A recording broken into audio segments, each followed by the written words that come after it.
Dear Bishop Callist, I'm very happy to inaugurate and to be associated with your first national pro-life program, especially for youth, called Flesh and Bones, which is being organized by Charis India in association with Youth United for Christ.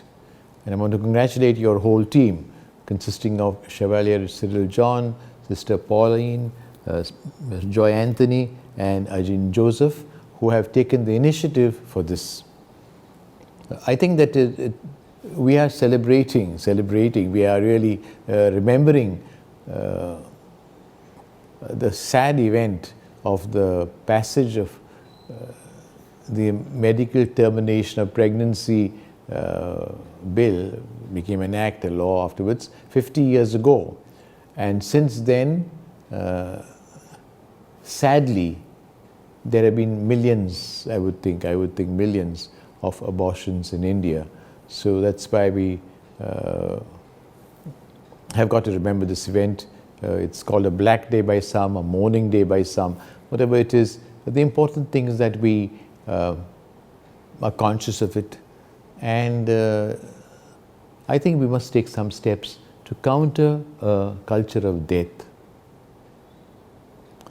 It's so important that we instill in our people a culture of life.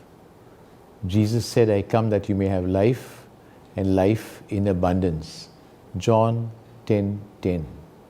And he comes to give us life. For several weeks, we've had the Gospel of John chapter 6 read in the Sunday Masses, where the Gospel is all about the Eucharist, about the bread of life.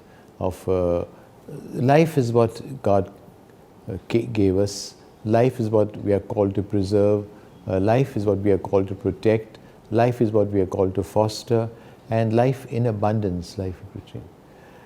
The danger of a culture of death is then you get more and more selfish. The abortions are because the little baby who's not seen, not visible, still in the womb, is inconvenient, that she's done away with or he's done away with. This is, we know, murder. But if one has a mentality which is imbued with this culture, gradually it also goes to the other end.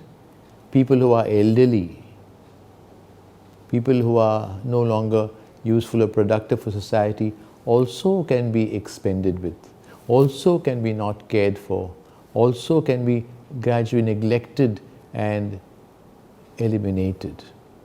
People who are handicapped, specially challenged, have special difficulties and are inconvenient, also can be neglected. A great amount of selfishness comes in. Pope Francis has been insisting with us so much, reaching out to the peripheries, those who need care, to those who are rejected, and to promote more and more a culture of life. Charis India has taken many initiatives. I'm really happy and congratulate the whole team, Bishop Callist and the whole team, Chevalier Cyril John, Sister Pauline, Joy Anthony, and Ajin Joseph, for the initiative of taking, even in a pandemic, to be able to have program which will help really form people. This is growth in holiness. This is growth in discipleship of our Lord. This is really, you are spreading the gospel. And I do hope that through your efforts, you will be able to influence many minds. This is a beginning, Bishop Callist and the whole team. This is a beginning to keep up your good work. I wish you all success.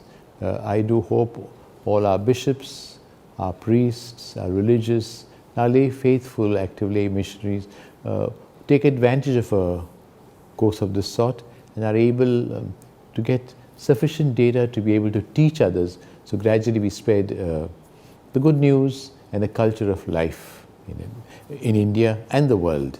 Thank you for all that you're doing. God bless your efforts, and we'll pray for each other. God bless you.